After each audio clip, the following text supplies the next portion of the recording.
2025 and Mussalman Waqf Repeal Bill 2024. अध्यक्ष महोदय जी, आपने जो रूलिंग दिया है, जेपीसी के बारे में जिक्र किया है, उसी के साथ साथ जुड़ते हुए एक मिनट जी, एक मिनट श्री सौगत राय जी संशोधन संख्या 108 को प्रस्तुत करें। आप बोल रहे थे ना? हाँ, under rule 77(2) of the rules of procedure, I propose that the Waqf Amendment Bill 2025 be recommitted for the purpose of eliciting further opinion thereon. Okay, माननीय मंत्री जी अब 12-16 पर अपना वक्तव्य दें।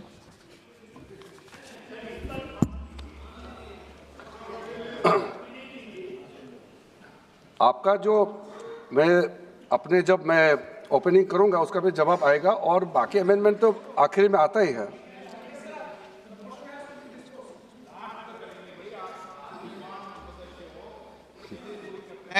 चलिए माननीय मंत्री जी।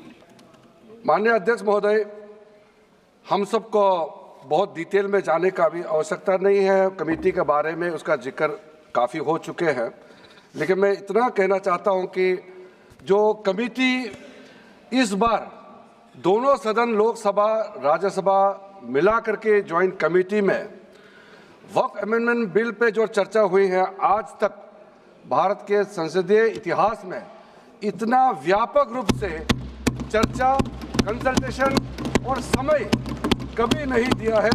इसलिए मैं जो ज्वाइंट कमेटी में जितने मेंबर्स दोनों सदनों के लोकसभा और राज्यसभा में जो सदस्य उस कमेटी में थे, मेरे तरफ से सरकार की ओर से मैं धन्यवाद देता हूं, अभिनंदन करना चाहता हूं। अध्यक्ष महोदय जी, कुल मिलाकर के 97,27,772 याचिकाएं ऑनलाइन, फिजिकल, मेमोरेंडम के रूप में, रिक्वेस्ट के रूप में और सुझाव के रूप में पूरे तरह से सरकार ने देखा है। वो जेपीसी के माध्यम से हो या डायरेक्ट दिया हो, हमने सब उसको देखा है। इससे बड़ा कभी भी, इससे ज़्यादा संख्या में किसी भी बिल के ऊपर में लोगों का याचिकाएं नहीं आया आज तक। कुल मिलाकर के 284 डेलीगेशन ने अलग अलग समुदाय के जो स्टेक होल्डर्स हैं, उन्होंने कमेटी के सामने में अपने बात को रखा है, सुझाव भी दिया है। 25 स्टेट गवर्नमेंट और यूनियन टेरिटरीज का वक्फ बोर्ड्स ने अपना सबमिशन भी पेश किया गया है। इसके अतिरिक्त कई लीगल लुमिनरीज, विद्वान लोग हैं हमारे समाज में, कम्युनिटी लीडर्स हैं, अलग अलग धार्मिक संस्थाओं का प्रतिनिधि, charitable organisation, civil society, academicians, researchers, policy makers, सब ने इस कमेटी के सामने में पेशकश किया है।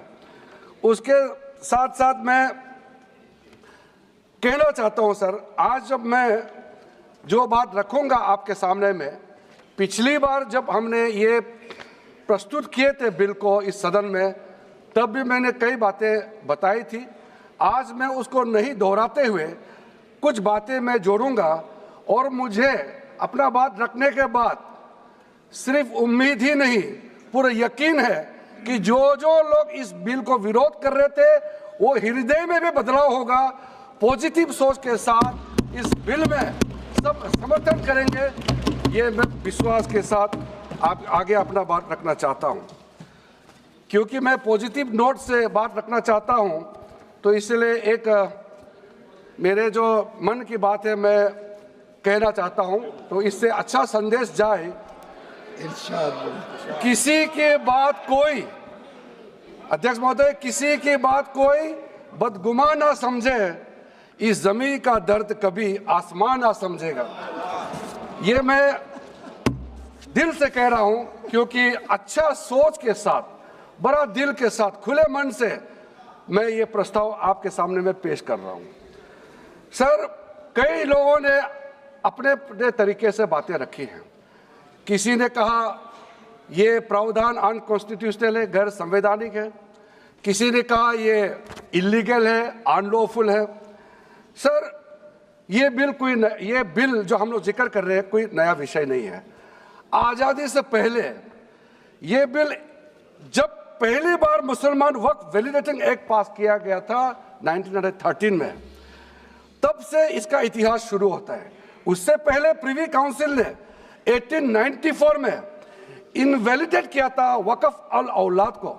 बाद में उसका प्रॉपर लीगल फॉर्म में 1913 के बाद फिर 1923 में द मुसलमान वक्फ एक्ट लाया गया था, जिसमें अकाउंटिंग और ट्रांसपेरेंसी के बारे में ये जोर उसको देते हुए ये एक्ट पास किया गया था। उसके बाद 1930 में द मुसलमान वक्फ वैलिडेटिंग एक्ट लाया गया है, जो रीइंफोर्स करता है legal validity of the family waqf. परिवार में जो वक्फ होता है उसको जोड़ देते हुए ये बिल लाया गया है। उसके बाद आज़ादी के बाद 1954 में 1954 में वक्फ एक्ट पहली बार आज़ाद भारत का एक्ट बनी, और उस समय स्टेट वक्फ बोर्ड का भी प्रावधान उसी 1954 एक्ट में प्रावधान किया गया था। उस समय से लेकर के कई संशोधन के साथ में 1995 में व्यापक रूप से ये वक्फ एक्ट बनी है। तो उस समय किसी ने नहीं कहा कि ये एक्ट अनकॉन्स्टिट्यूशनल है, किसी ने नहीं कहा उस समय ये अनलॉफुल है। आज जब हम उसी बिल को सुधार के ला रहे हैं, तब आपको ये अनकॉन्स्टिट्यूशनल, अनलॉफुल का ये शब्द इस्तेमाल करने का आपको ये नौबत कैसे आया? ये सोच क्यों आया? अगर आप सच्चे दिल से सोचते और मन साफ होते तो आप तर्क पे जाते। इस संशोधन बिल में जो जो तर्क है आप उसमें बात कीजिए। आप उसको छोड़ के जो कोई लेना देना नहीं है बिल में, उसका बात आप लेकर के लोगों को गुमराह करने का, बरगलाने का काम जो किया है, उसको मैं शुरू में साफ करना चाहता हूं। अध्यक्ष महोदय जी, 1995 में ट्राइब्यूनल का पहला व्यवस्था किया गया है ताकि वक्फ बोर्ड का कोई भी निर्णय किसी को अगर पसंद नहीं है या उसको चैलेंज करना चाहता है तो वक्फ ट्राइब्यूनल वहां आप जा सकते हैं। उसका प्रावधान पहले बार हुए हैं, और उस समय यह भी फैसला हुआ कि 5 लाख से ज्यादा आमदनी किसी वक्फ प्रॉपर्टी में है, उसके लिए सरकार एग्जीक्यूटिव ऑफिसर्स अपॉइंट किया जाएगा। ये भी 1995 में शुरुआत की है। अध्यक्ष महोदय जी, ये आज एक ट्रिगर पॉइंट क्यों हुआ है? ये अमेंडमेंट बिल लाने का आवश्यकता सबसे ज्यादा शुरुआत कहां से हुई? मैं संक्षेप में बताना चाहता हूं। 2013 में, 2014 में हम सब चुनाव में गए, और चुनाव में जाने से पहले 2013 में कुछ कदम ऐसे उठाए गए हैं जो आप सुन करके, आप सदस्य के रूप में भी और इस देश का नागरिक होने के कारण आपके दिमाग में यह बात जरूर सवाल उठेगा कि ऐसा कदम क्यों उठाया गया है। सर, 2013 में पहला यह बदलाव हुआ कि इस देश में कोई भी आदमी, कोई भी इंसान, चाहे वो हिंदू हो, मुसलमान हो, सिख हो, ईसाई हो, पारसी हो, बौद्ध हो, जैन हो, वक्फ क्रिएट कर सकता है। सबको मालूम है वक्फ एक मुसलमान का अल्लाह के प्रति अपना एक उसका एक पायस चैरिटेबल रिलीजियस पर्पस के लिए वक्फ क्रिएट किया जाता है, लेकिन उसमें डाइल्यूशन करके 2013 में कोई भी वक्फ क्रिएट कर सकता है। ये प्रावधान सबसे पहले उस समय की यूपीए सरकार ने किया है।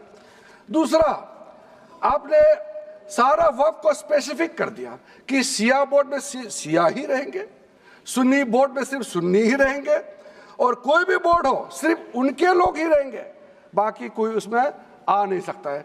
ऐसा आपने प्रावधान किया। तीसरा, 2008, सर आप शांति से सुनने के बाद आप जो भी पूछेंगे हमारा रिप्लाई तो आएंगे ही सर। डिबेट का आखिरी में है, मेरा फिर से रिप्लाई होगा। तो अभी मैं जब शुरुआत में कुछ दृष्टिकोण रख रहा हूं, इसमें कोई हस्तक्षेप ना करे, ध्यान से सुनिए ताकि हमारा डिबेट का स्तर भी ऊंचा रहे और तर्क भी सामने में आ जाए।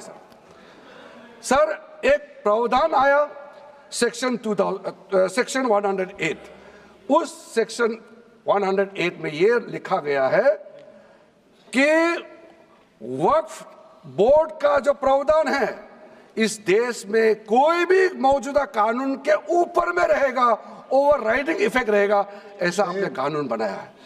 इस देश में ऐसा कानून कैसे मंजूर कर सकते हैं अध्यक्ष महोदय जी? हर कानून अपना अपना हिसाब से चलता है, लेकिन एक कानून दूसरे कानून के ऊपर में ओवरराइडिंग इफेक्ट होगा, ये कोई भी मान्यता नहीं दे सकता है।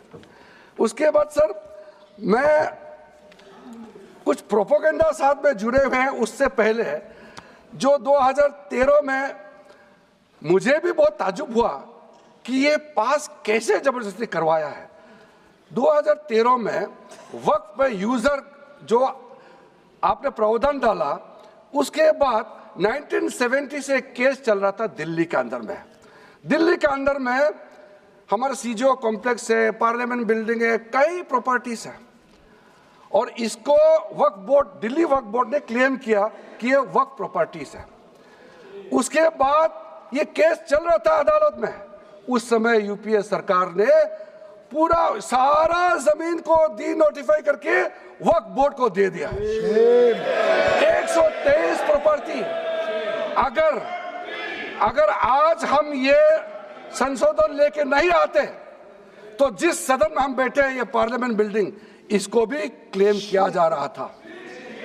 एयरपोर्ट, बसंत विहार, और अगर नरेंद्र मोदी जी का सरकार नहीं आते, अगर यूपीए का सरकार कंटिन्यू रहता, तो क्या क्या बिल्डिंग को डी नोटिफाई किया जाना था।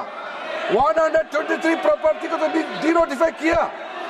मैं रिकॉर्ड में कह रहा हूं, अपने मन से कुछ नहीं कह रहा हूं, मैं ऑफिशियल रिकॉर्ड का बात बता रहा हूं। अध्यक्ष महोदय, आप काहे को उछल रहे हो? मैं अपने से थोड़ी बोल रहा हूं, जो हकीकत बात को बता रहा हूं।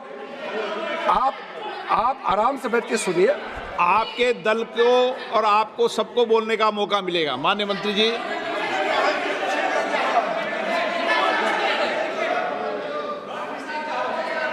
सर, मैं फिर से कह रहा हूं, मैं एक शब्द अपने ओर से नहीं कह रहा हूं। जो घटना है, जो हकीकत है, यही कह रहा हूं। इनको इसमें इतना उछालने का, उत्तेजित होने का कोई मतलब ही नहीं है सर। अध्यक्ष महोदय,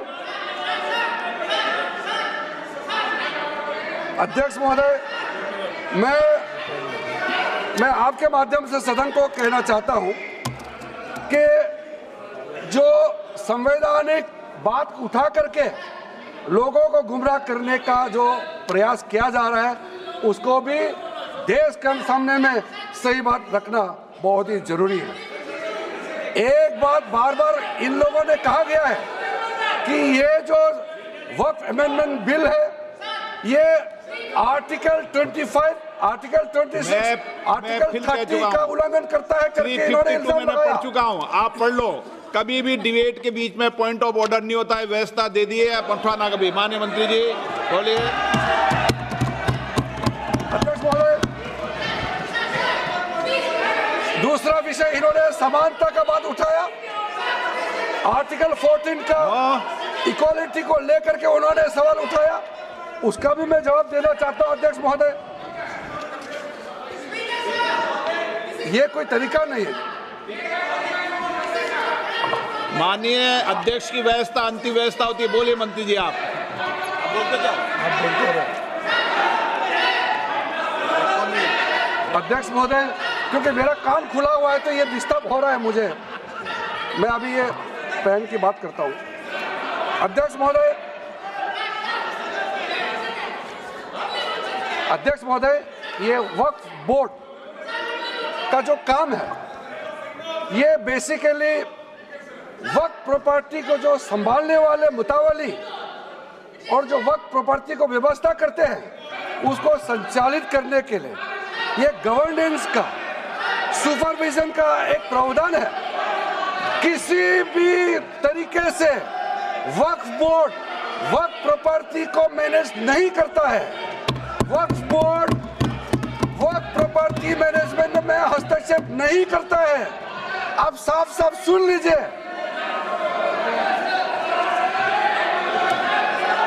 इसके पास तर्क नहीं है तो इस तरह यहाँ डिस्टर्ब करके बहस का स्तर को गिराने से कोई फायदा नहीं है सर, ये कोई तरीका नहीं है सर।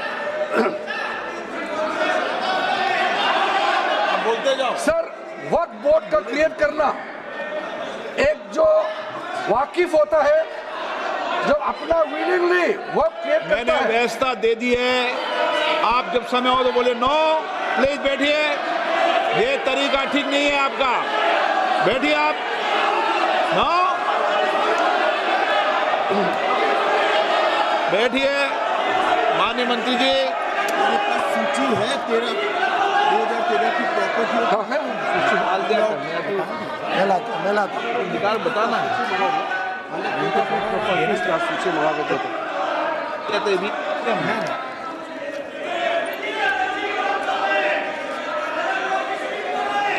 अध्यक्ष महोदय, सबको बोलने का मौका मिलने वाले हैं, तो कम से कम बात को शांति से सुनने के बाद आप अपना बात रखिए। ये कोई तरीका नहीं होता है सर।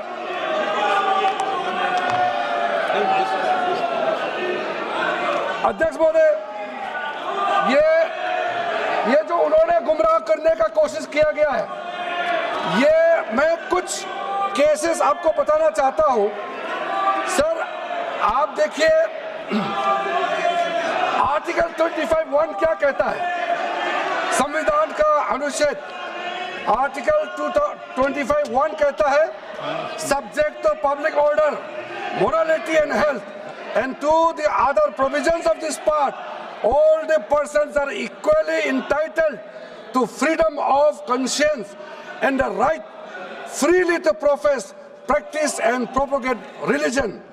सर, गवर्नमेंट किसी भी धार्मिक व्यवस्था को, किसी भी रिलीजियस इंस्टीट्यूशन, कोई धार्मिक काम में हस्तक्षेप करने नहीं जा रहा है, ना ही वक्फ बोर्ड किसी धार्मिक स्थल का व्यवस्था में कोई भी तरीके से हाथ डालने का प्रावधान है, बिल्कुल नहीं है sir.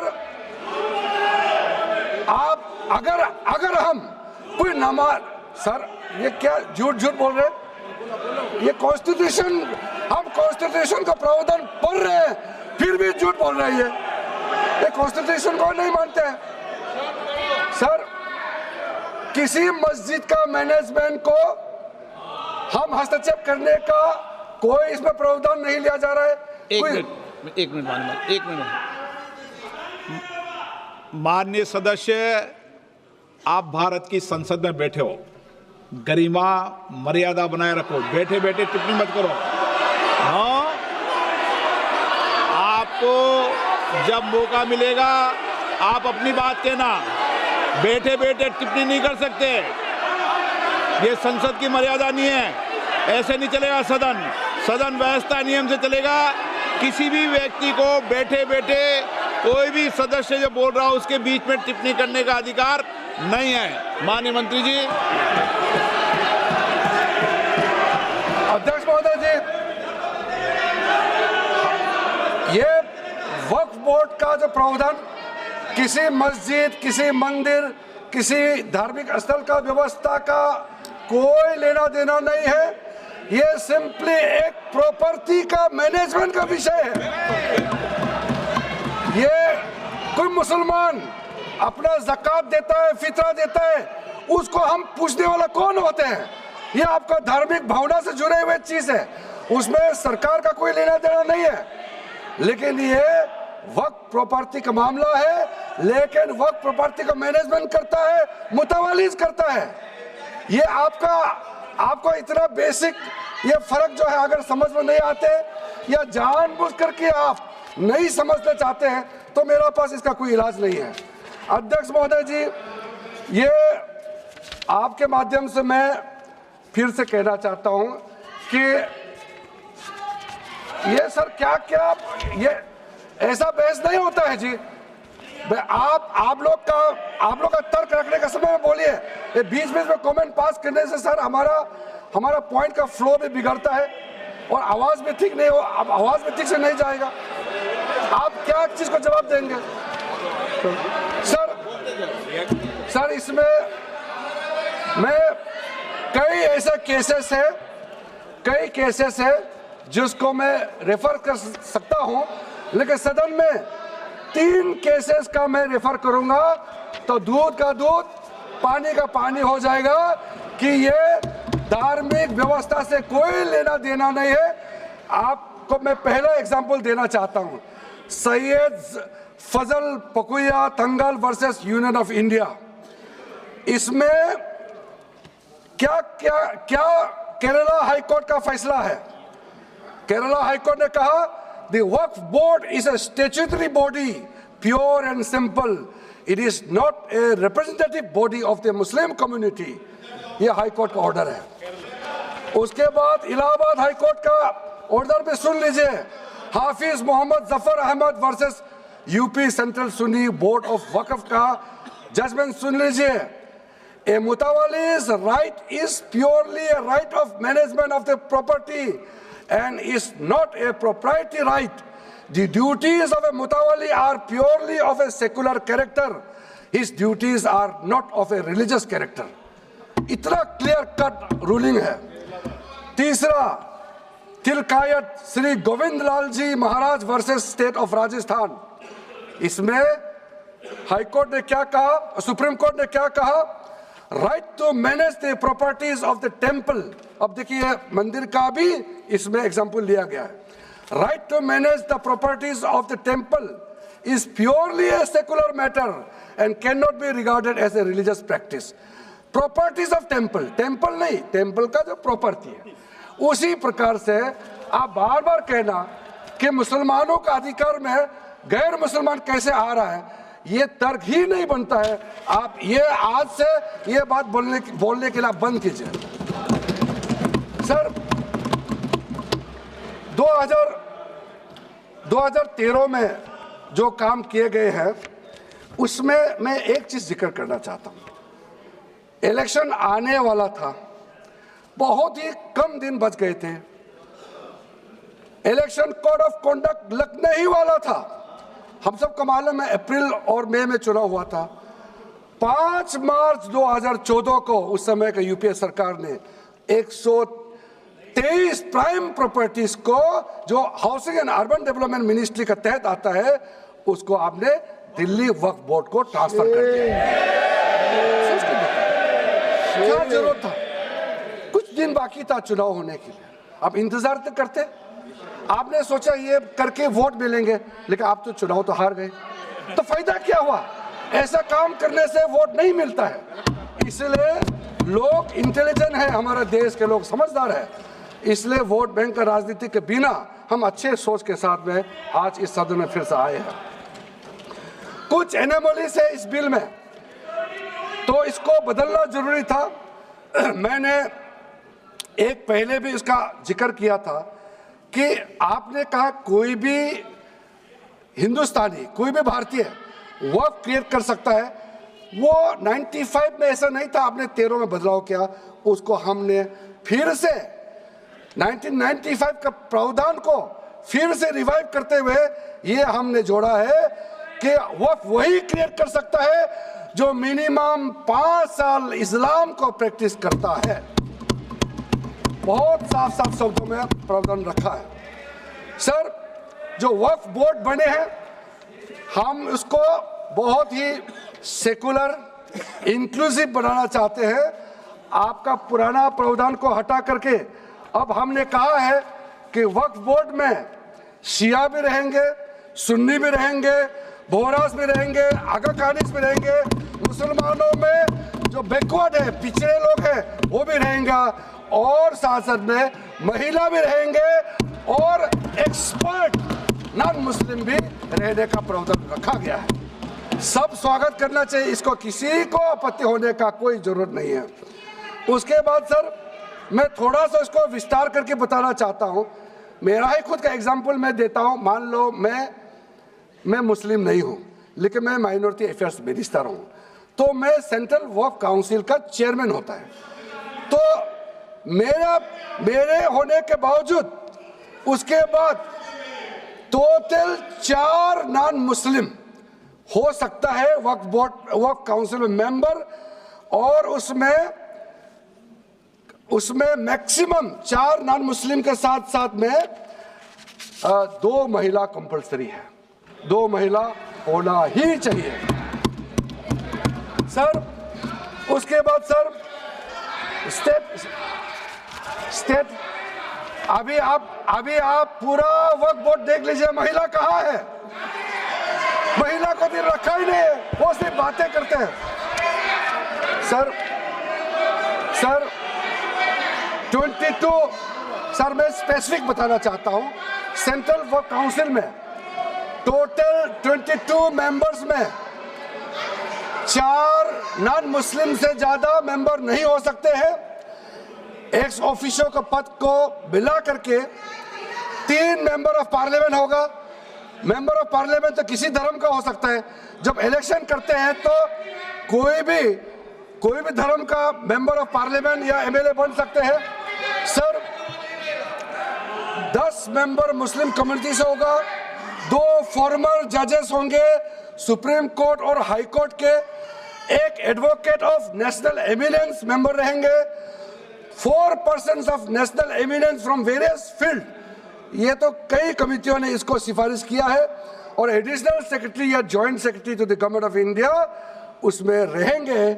Out of 10 Muslim members 2 महिला अनिवार्य है, ये हमने प्रावधान रखा है।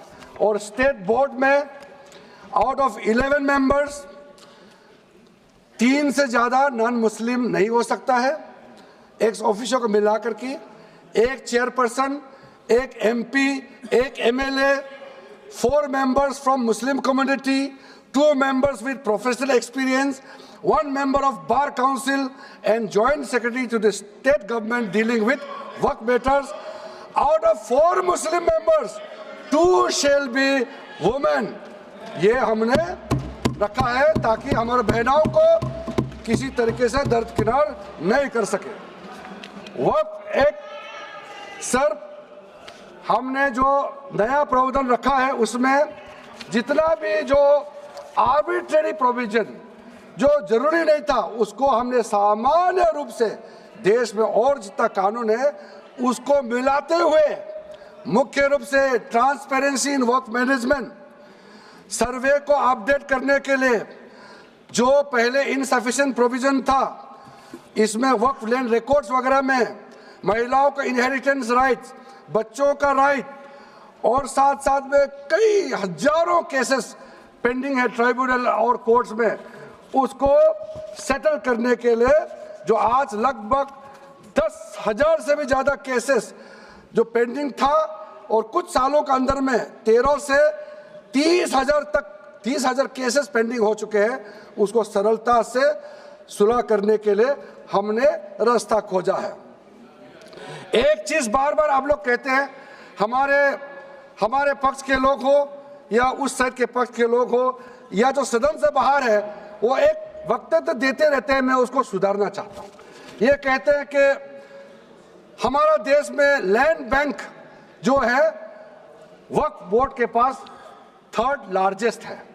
पहला रेलवे, इंडियन रेलवे, फिर इंडियन आर्मी मतलब इंडियन डिफेंस का, और फिर कहता है वक्फ बोर्ड के पास जमीन है। मैं उसको सुधारना चाहता हूँ। सर आप भी तो ट्रेन में चलते हैं, हम लोग भी ट्रेन में चलते हैं, हजारों किलोमीटर ट्रेन का पटरी लगा हुआ है, स्टेशन बना हुआ है। वो ट्रेन का पटरी लगा हुआ है, वो रेलवे का प्रॉपर्टी थोड़ी है, ये तो देश का प्रॉपर्टी है, हम लोग सब चलते हैं उसमें। इसको आप कैसे लगा सकते हैं कि रेलवे के पास इतना है, वक्फ बोर्ड के पास इतना है? वो देश का प्रॉपर्टी है। हमारा डिफेंस के पास कहता है कि 2nd लार्जेस्ट है। डिफेंस के पास जो भी ले रहे, जहाँ ट्रेनिंग करता है, जहाँ वो रहता है, या बॉर्डर एरिया में जितना डिफेंस लैंड है वो देश का रक्षा के लिए है। उसको आप कैसे वक्फ प्रॉपर्टी के साथ आप तुलना कर सकते हैं? वक्फ प्रॉपर्टी प्राइवेट प्रॉपर्टी होता है सर। तो इसलिए दुनिया में सबसे ज्यादा वक्फ प्रॉपर्टी हिंदुस्तान में है। सिर्फ हमारा देश में ही नहीं, दुनिया का सबसे बड़ा और सबसे ज्यादा वक्फ प्रॉपर्टी हिंदुस्तान में है। तो फिर ये क्यों है 60 साल तक आप सरकार में रहे हैं, हमारे देश में मुसलमान इतना गरीब क्यों है? जब दुनिया का सबसे ज्यादा वक्फ प्रॉपर्टी हमारा देश में है तो हमारे गरीब मुसलमानों का पढ़ाई के लिए, मेडिकल ट्रीटमेंट के लिए, स्किलिंग के लिए, इनकम जनरेशन के लिए क्यों काम नहीं हुआ आज तक बताइए। ये दुनिया का सबसे बड़ा वक्फ प्रॉपर्टी अगर हिंदुस्तान में है तो उस प्रॉपर्टी से गरीबों का उत्थान के लिए, लोगों का भला के लिए अगर ये सरकार नरेंद्र मोदी जी के नेतृत्व में गरीब मुसलमानों के लिए काम कर रहा है तो इसमें आपत्ति क्यों होना चाहिए, आप लोग बताइए। इसलिए सर इसको धर्म जाति से बाहर उतर करके सबको सीधा सीधा अपना दिल से पूछ करके आप सोच के देखिए कि आप जो लोग आज इस बिल को विरोध कर रहा है, आज 1 साल 2 साल नहीं सदियों तक हमारा देश उसको याद रखेगा कौन इस बिल को समर्थन कर रहा है, कौन इस बिल को विरोध कर रहा है। आज चंद वोट के लिए, सत्ता के लिए हमारे मुसलमानों को आपने 70 साल से ज्यादा वोट बैंक बना करके गुमराह किया है, कितना और गुमराह करना चाहते हैं। अब हमारा देश में वोट बैंक का राजनीति नहीं चलेगा। इसलिए मैं कहना चाहता हूं जब हमारा देश में इतना वक्त प्रॉपर्टी है तो इसको हम बेकार में पड़ा रहने नहीं दिया जा सकता है। गरीब मुसलमानों के लिए, आम मुसलमानों के लिए इस्तेमाल करना ही पड़ेगा। उसके लिए आज का ये वक्त संशोधन बिल जरूरत है। अध्यक्ष महोदय जी, हमारे अपने वामसी पोर्टल में, हमारे मंत्रालय के वामसी पोर्टल में हमने रिकॉर्ड देखा है। सचर कमेटी जो आपने बनाया है 2006 में, उन्होंने भी ये बारे में काफी डिटेल में जिक्र किया हुआ है। सर 2006 में 4.9 लाख वक्फ प्रॉपर्टी था और उसका इनकम कितना था मैं बता दूं आंकड़ा सर, आप कहेंगे 4.9 लाख वक्फ प्रॉपर्टी में टोटल इनकम था 163 करोड़। कौन खाते थे? 163 करोड़। और आपने 2013 में बदलाव करने के बाद आज इनकम कितना बढ़ा है वो भी मैं बता देता हूं, हो गया 166 करोड़। 3 करोड़ बढ़ा है। कैसे मंजूर कर सकता है हम लोग इस महान सदन में बैठ करके? अगर इतना 10 सालों के बाद भी दुनिया का सबसे ज्यादा प्रॉपर्टी का टोटल इनकम जनरेशन 3 करोड़ बढ़ता है तो ये हम कभी मंजूर नहीं कर सकता अध्यक्ष महोदय। इसलिए उस समय कहा गया था, मैं अभी का नहीं बता रहा हूं, सचर कमेटी समय में भी कहा गया है कि अगर थोड़ा सा एफिशिएंटली मैनेज करता तो 12,000 करोड़ पर ईयर तो उसी समय जनरेट हो जाना चाहिए था नॉर्मल मार्केट रेट से। और 12,000 करोड़ अगर वो प्रॉपर्टी से रेवेन्यू जनरेशन करता है कितना लाखों करोड़ों मुसलमानों को फायदा होगा, आप सोच के देखिए। इसलिए सर आप लोग भी, मैं अनुरोध करता हूं कि आप लोग भी वक्त के बारे में जानना है तो हमारा वामसी पोर्टल को क्लिक करके आप लोग देखिए। सर आज वो 4.9 लाख से बढ़ करके टोटल वक्फ प्रॉपर्टी बन गया है 8.72 लाख। हमारा देश में वक्फ प्रॉपर्टी बन गया है। और आप कल्पना कीजिए 8.72 लाख प्रॉपर्टी वक्फ का है, उसको अगर हम सही तरीके से मैनेजमेंट करता तो हमारा मुसलमानों का ही नहीं है देश का तकदीर बदल जाएगा। इतना प्रॉपर्टी हमारे पास, अब समझिए चीज को। सर मैंने अभी कई राज्यों का दौरा किया अध्यक्ष महोदय, मैंने कई राज्यों का दौरा किया। मैं एक एग्जांपल आपको जरूर देना चाहूँगा। मैं बहुत इम्प्रेस हो गया जब मैं पिछली बार जम्मू कश्मीर गई। जम्मू कश्मीर में हमारा नई वहाँ वक्फ बोर्ड का चेयरपर्सन बनी और मैंने पूछा कि आप जब वक्फ बोर्ड का चेयरमैन बनी तो उसमें क्या हालत थी और आज क्या हालत है। उन्होंने बोला कि सर जब उन्होंने पदभार संभाली तो उसमें कोई इनकम का, कोई व्यवस्था का, रिकॉर्ड का ठीक ठाक कुछ भी नहीं था। और उन्होंने आने के बाद 40 करोड़ रेवेन्यू इनकम उन्होंने जनरेट करना शुरू किया, मुझे बताया। और उसके वजह से वह काफ़ी अच्छा काम कर रहा है। मैं हजरत बल श्राइन भी गए और वहाँ भी मरम्मत चल रहे हैं। कितना पुराना श्राइन है, दुनिया के लोग आते हैं, बहुत खूबसूरत से उसका सारा आसपास का ब्यूटिफिकेशन का काम भी चल रहा है। अगर अच्छा काम करेगा, रेवेन्यू बढ़ेगा तो सबका फायदा होगा सर। इसलिए सर आप लोग आज बिल को समर्थन करने के बाद मेरे ऑफिस में आइए, 1 साल के अंदर में इसका ट्रांसफॉर्मेशनल इम्पैक्ट क्या होता है मैं ही आप लोगों को बता दूंगा। सर वक्फ अमेंडमेंट जो बिल लाए हैं उसमें जेपीसी का कई रिकमेंडेशंस है जिसको हमने समर्थन किया है और एक्सेप्ट किया, हमने यहाँ इस बिल में लाया। इसलिए बोलना कि जेपीसी का आपका कमेटी का बात को माना ही नहीं है, आपका कमेटी का बात नहीं सुना गया है, वो गलत बात है सर। अध्यक्ष महोदय जी, पार्लियामेंट्री कमेटी जब बनता है तो उसका एक अपना सैंक्टिटी होता है और उस कमेटी में खुले बहस हुए हैं, उसमें मैं अंदर जाना नहीं चाहता हूँ क्या हुआ है, लेकिन उनके बीच में कई ऐसे मुद्दे हैं जो हम लोग सरकार समझते हैं कि बहुत अच्छा सुझाव आया है, हमने उसको माना है। और कुछ छोटा अमेंडमेंट है जो बहुत ज़रूरी चीज़ है, वो अमेंडमेंट भी हम लेकर के आए हैं।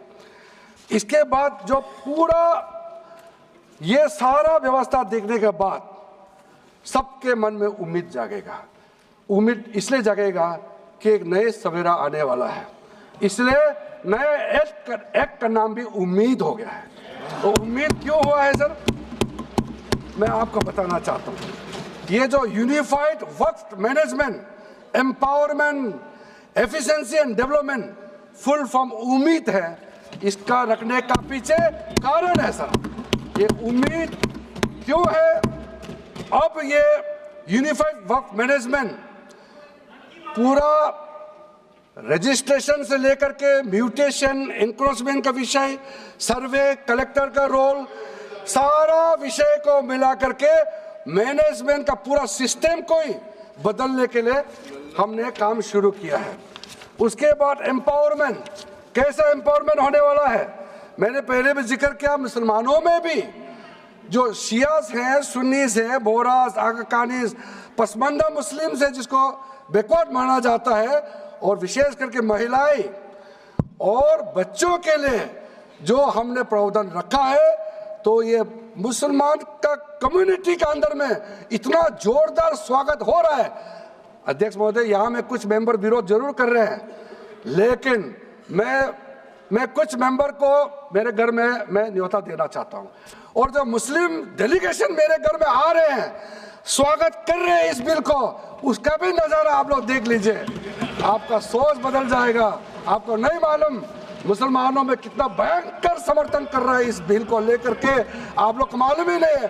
करंट अंदर में गरीब मुसलमानों का तो संदेश बार बार आ रहा है कि जल्दी पास कीजिए इस बिल को, इसलिए आप लोग संदेह में मत रहिए। एफिशिएंसी को हमने बढ़ाने का काम किया है, टेक्नोलॉजी का उपयोग करते हुए सेंट्रलाइज्ड डेटाबेस होगा, डिजिटल पोर्टल होगा, कोई छुप के अंधेरे रातों में वर्क क्रिएट नहीं कर सकता है, इसका पूरा रजिस्ट्रेशन का प्रावधान है, ट्रैकिंग होगा, निगरानी रखा जाएगा, कंप्लायंस का प्रावधान है, और जो मैनुअल हाथों से जो गलत होगा उसका भी करेक्शन करने का प्रावधान है, ब्यूरोक्रेटिक डिले होता है उसका भी समाधान हमने पूरा बिल में तरीका बना के रखा हुआ है, और आखिर में इसका ऑडिट प्रॉपर होना चाहिए, तो ऑडिट का भी प्रावधान हम लोग राज्य सरकार को ऊपर में छोड़ा है, क्योंकि आखिर तो सर ये सारा प्रॉपर्टी का अथॉरिटी राज्य सरकार का है, बोर्ड का अपॉइंटमेंट भी राज्य सरकार को करना है, केंद्र सरकार का कोई रोल नहीं है, लैंड स्टेट सब्जेक्ट है, सारा राज्य सरकार को ही करना है। इसलिए राज्य सरकारों को हम फुल अथॉरिटी देने के साथ साथ हमारा जो मंत्रालय है वो ऑनलाइन हमेशा जुड़ा रहेंगे कि जो वक्फ प्रॉपर्टी क्रिएट किया गया है उसका स्टेटस से वामसी पोर्टल से मिला करके हम लगातार टच में रहेंगे। इसलिए कोई इसमें ये नहीं सोचना है कि सेंट्रल गवर्नमेंट कोई एक्स्ट्रा पावर हड़पने जा रहा है क्या, बिल्कुल सोचने का नहीं है, ये टोटली स्टेट गवर्नमेंट का अधीन है और राज्य सरकारें ही इसका निगरानी में आगे काम करना है।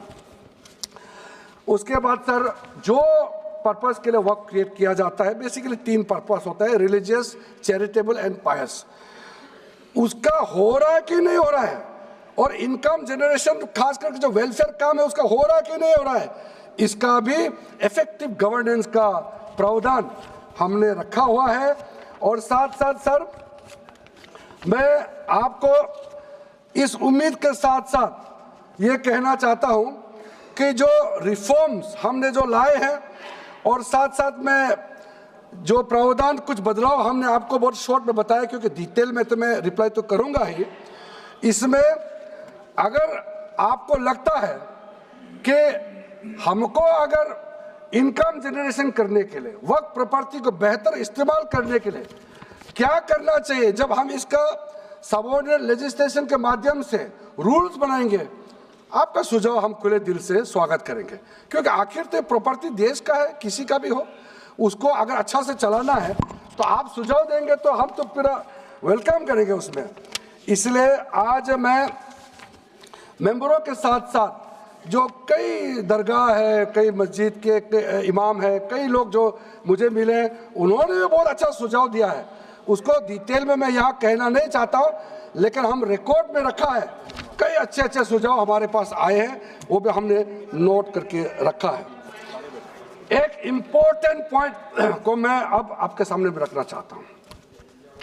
ये जो हमने एक डेफिनेशन में जो बदलाव लाया है, इस डेफिनेशन में बदलाव का सबसे बड़ा मतलब ये है कि मुसलमानों में भी जो वक्फ के अंदर में अपना प्रॉपर्टी, वक्फ प्रॉपर्टी इस वक्फ बोर्ड के प्रावधान से गवर्न करना चाहते हैं, मोस्ट वेलकम है। अगर वो ट्रस्ट के माध्यम से अपना प्रॉपर्टी का अलग तरीके से वक्फ करना, वो चलाना चाहता है, मैनेज करना चाहता है, उसके लिए भी छूट दिया गया है। तो इसमें जो आप लोग बार बार कहते हैं कि वक्फ बोर्ड में गैर मुसलमान कैसे आ रहा है, इसका मैं छोटा सा एग्जांपल देना चाहता हूँ। अभी हम लोग किसी धर्म, किसी जाति का हिसाब से तो हम एमपी नहीं बने हैं, हम तो ऐसे सिटीजन होकर के एमपी बने हैं। तो अगर मेरा कॉन्स्टिट्यूंसी वाला हमको कहेंगे कि किरण रिजिजू मेरा यहाँ नहीं आ सकता है, हमारा धर्म और तुम्हारा धर्म अलग है, तो कैसे होगा? मैं तो एज ए एमपी, मेरे पास अथॉरिटी है, मैं जा सकता हूँ। उसी प्रकार से आपका ट्रस्ट है, ट्रस्ट को चलाता है चैरिटी कमिश्नर। तो ट्रस्ट वाला कैसे कहेंगे कि चैरिटी कमिश्नर मेरा जात का ही होना चाहिए? चैरिटी कमिश्नर तो गवर्नेंस को संभालने के लिए है, चलाता तो ट्रस्ट है। उसी प्रकार से आप कैसे कह सकते हैं कि मेरा वक्फ प्रॉपर्टी को देखने के लिए वक्फ बोर्ड में गैर मुसलमान नहीं हो सकता है? आप कैसे कह सकते हैं? ये तर्क को आप थोड़ा गहराई से सोचिए, क्योंकि ये बार बार कहा गया है, मैं नाम नहीं लूंगा, वो बाद में तो बोलेंगे हमारे कुछ लोग हैं कि मुस्लिम का अफेयर्स में नॉन मुस्लिम क्यों आ रहा है। अरे ये धार्मिक व्यवस्था से कोई लेना देना नहीं है, मैं बार बार कह रहा हूँ। इसलिए ये प्रॉपर्टी है, वक्फ प्रॉपर्टी है, आप लोग इसको समझिएगा। उसके बाद सर, ये जो हमने जो 2013 के बाद कुछ बदलाव जो किए हैं, वक्त पे यूजर में कुछ लोग ने शंकाएं व्यक्त किया है, कह रहा कि वक्त पे यूजर हटाने के बाद अब सरकार जो है मस्जिदें छीन लेंगे, दरगाह छीन लेंगे, मुसलमानों का प्रॉपर्टी छीन लेंगे, ऐसे बोलते हुए मैंने सुना है। इस तरह का कई जगह में बोला है। मैं इसमें साफ साफ कहना चाहता हूं, हम लोग सब हर किसी ना किसी राज्य से आते हैं। We all belong to each and every part of our country, we are together, we may belong to different states and union territories, we are all Indian. ये अथॉरिटी राज्य सरकार को हमने कैसे दिया? जो प्रॉपर्टी वक्त में यूजर को हम लोगों ने हटाने के बाद ये प्रावधान सुरक्षित किया है, ऑथोराइज किया स्टेट गवर्नमेंट को कि जो प्रॉपर्टी रजिस्टर्ड हो चुके हैं, जब नमाज पढ़ते हैं, रजिस्टर्ड है, डॉक्यूमेंट है, उस पे कोई हस्तक्षेप नहीं होगा। ये कानून प्रोस्पेक्टिव है, रेट्रोस्पेक्टिव नहीं है। ये आप लोग बहुत क्लियर से सुन लीजिए, ये किसी का जमीन छीनने का कानून नहीं है। ये किसी का राइट, किसी का हनन करके उसका प्रॉपर्टी को हड़पने का नहीं है। राज्य सरकारों को अधिकार दिया गया है कि जो ऑलरेडी रजिस्टर्ड है उसका तो कोई डिस्प्यूट नहीं है, लेकिन जो डिस्प्यूटेड है, जो कोर्ट में पेंडिंग है, उसको हम यहाँ कानून बना के कैसे हटा सकते हैं? कोर्ट का पावर को तो हम ले नहीं सकते सर। इसलिए यहाँ बार बार ये लोग माइक बजा बजा करके झूठ 100 बार भी बोलो, कुछ होने वाला नहीं है। सिटीजनशिप अमेंडमेंट बिल जब लाया गया था, वही लोग हैं जिन्होंने कहा था कि सिटीजनशिप अमेंडमेंट बिल पास होकर एक्ट बन जाएगा तो मुसलमानों का हक छिन जाएगा, उनका नागरिकता खत्म हो जाएगा। आज सीए लागू हो गया, बताइए किसी मुसलमान का अधिकार छीना है? किसी मुसलमान का नागरिकता छीना है? बताइए, क्या आप माफी मांगेंगे? आपने देश भर में घूम घूम कर झूठे बातें फैलाया, आज आप साबित हो गया कि आपने झूठ बोला था, लेकिन आज आप माफी मांगने का भी हिम्मत नहीं रखते हैं। जिगर थाम के आप लोग सुनिए, ये आप आज दोबारा आप मिसलीड करेंगे, गलत बातें करेंगे तो फिर मुंह खाना पड़ेगा आपको। फिर कोई और बिल लेके आएंगे, फिर मैं आपका पर्दाफाश करेंगे फिर से। इसीलिए सर हम लोग तर्क पे जाइए, पॉइंट पे जाइए। इसलिए दूसरा, महिलाओं के लिए अध्यक्ष महोदय जी, क्योंकि फैमिली में पुरुष महिला सब होते हैं, तो इसमें हमने एक सिंपल प्रावधान रखा है कि एक कोई भी मुसलमान जब वक्त क्रिएट करता है, सबसे पहले उस परिवार में जो महिला का अधिकार है उसको सुरक्षित करके ही आप वक्त क्रिएट कर सकते हैं। नहीं तो पहले ऐसा होता था, वक्त क्रिएट कर दिया, आपका बच्चों का अधिकार खत्म हो गया, महिला का अधिकार खत्म हो गया। आप वक्त उसी प्रॉपर्टी को क्रिएट कर सकते हैं जो आपका हकदार है, जो आपका 100% हिस्सा है, उसी को ही आप वक्त क्रिएट कर सकता है। बच्चों का और महिला का अधिकार नहीं छीन सकता है। ये बहुत बड़ा रिफॉर्म है।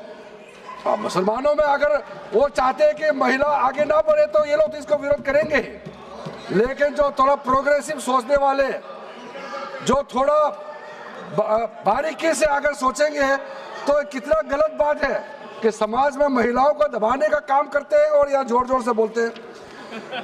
अध्यक्ष महोदय जी, सारा मैनेजमेंट जो सरकार का जमीन या प्राइवेट का जो जमीन है, इसका कलेक्टर को इन्होंने कमेटी के माध्यम से सुझाव किया है कि हर चीज कलेक्टर को क्यों ऑथोराइज किया गया है। तो कमेटी के बात को माना है कि कलेक्टर से ऊपर कोई भी अधिकारी, कलेक्टर से ऊपर जो अधिकारी है वो देखेंगे सरकारी जमीन और कोई डिस्प्यूट है वक्फ बोर्ड के साथ या किसी मुतावली के साथ डिस्प्यूट है, उसका जांच कलेक्टर के ऊपर अधिकारी करेंगे। ये कमेटी ने सुझाव दिया था और उसी को मान करके आज इस सदन में पेश किया जा रहा है। एक महत्वपूर्ण सुझाव हम लेके आ रहे हैं, अमेंडमेंट लेके आ रहे हैं, इसमें मैं मानता हूं कोई विरोध नहीं करेगा। ये इसमें शुरू में छूट गया था, मैं सर खुले दिल से आपको कहना चाहता हूं, लेकिन बहुत सोच समझ के साथ ये प्रावधान अमेंडमेंट हम लेके आ रहे हैं कि जब आप वक्फ प्रॉपर्टी क्रिएट करेंगे तो ऐसा नहीं होना चाहिए कि आप ट्राइबल एरिया में जाकर के आदिवासी का जमीन को आप वक्फ क्रिएट कर दें, ये नहीं होना चाहिए। इसलिए हमारा देश के आदिवासियों का संरक्षण को ध्यान में रखते हुए शेड्यूल 5 और शेड्यूल 6 में आप वक्फ प्रॉपर्टी क्रिएट नहीं कर सकते हैं। ये एक महत्वपूर्ण अमेंडमेंट लेके आया है। डिटेल में अब आगे अध्यक्ष महोदय आपको मैं बताऊंगा वक्फ ट्राइब्यूनल के बारे में। सर मैं संक्षेप में, अभी फ्लोर खुलने वाले हैं, मैं आपके हाथ फ्लोर छोड़ने वाले हैं, तो मेरा जो वाइंड अप को आप ध्यान से सुन लीजिए। जो ट्राइब्यूनल है, ट्राइब्यूनल में 2 मेंबर का हमने प्रस्ताव रखा था, तो कमेटी ने कहा कि 2 मेंबर ठीक नहीं है, इसमें 3 मेंबर होना चाहिए। ये प्रस्ताव भी मंजूर किया गया है।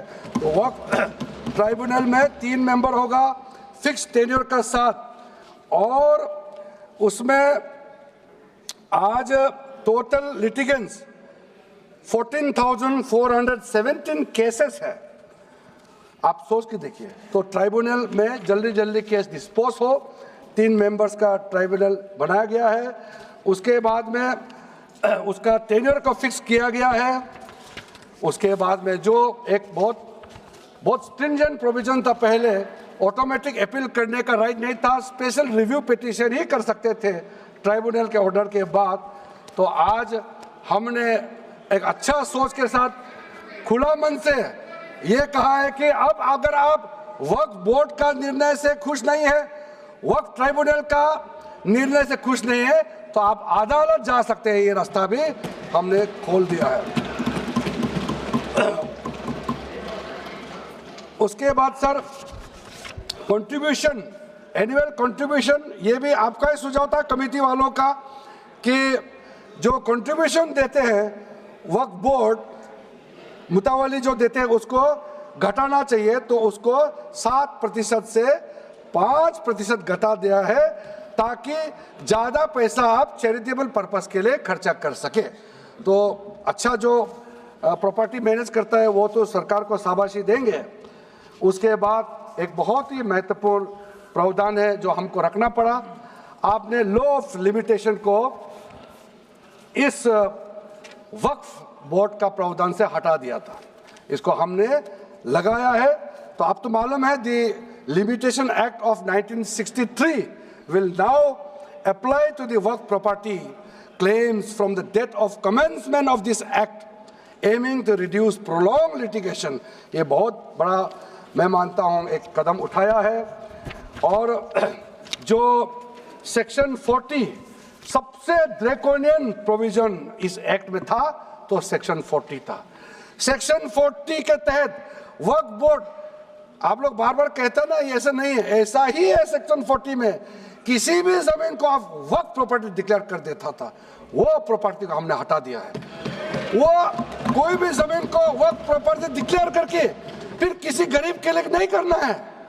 वो लोग, कुछ लोग, चंद लोग अपने के लिए, अपने फायदा के लिए इस्तेमाल करते हैं। ओवैसी मैं तो नाम नहीं लूंगा, लेकिन सर ये प्रावधान को इतना मिसयूज हुआ, इसलिए तो इतना लाखों प्रॉपर्टी की संख्या बढ़ गई। अब किसी प्रॉपर्टी को कैसे आप क्लेम कर सकते हैं? इसलिए इस सेक्शन 40 की वजह से, अध्यक्ष महोदय जी, इस सेक्शन 40 की वजह से कई मुद्दे इस देश में आया है। आज पूरा हमारा देश का क्रिश्चियन कम्युनिटी, जो कैथोलिक चर्च काउंसिल के लोग, भारत चर्च ग्रुप के लोग, केरला में हो या देश भर में, आज पुकार के क्यों कह रहा है कि वक्त संशोधन बिल जल्दी पारित होना चाहिए। वो इसीलिए कि सेक्शन 40 का मिसयूज होता था। सर आप सोचिए, केरला का एमपी, तमिलनाडु का एमपी लोग तो सोचिए, अगर आपने गलती से इस बिल का विरोध कर दिया तो आप क्या विरोध झेलना पड़ेगा बाहर में, आप कल्पना कीजिएगा अभी से। आप सोचिए, मैंने पिछली बार भी बताया सुरेंद्रेश्वर टेम्पल के बारे में, तो आपको बताया जब बाकी कोई धर्म ही नहीं था तब ये सुरेंद्रेश्वर टेम्पल था। तिरुचेंथुराई विलेज तमिलनाडु में, उसको वक्त डिक्लेयर करने के बाद कर्नाटका में तो हजारों एकड़ का इशू है। फिर सर हरियाणा में जतलाना विलेज, यमुनानगर में सिख गुरुद्वारा का जो जमीन है, कभी वहाँ मस्जिद भी नहीं था, कभी वहाँ मुस्लिम का सेटलमेंट का भी रिकॉर्ड नहीं था, उसको भी वक्फ डिक्लेयर कर दिया था।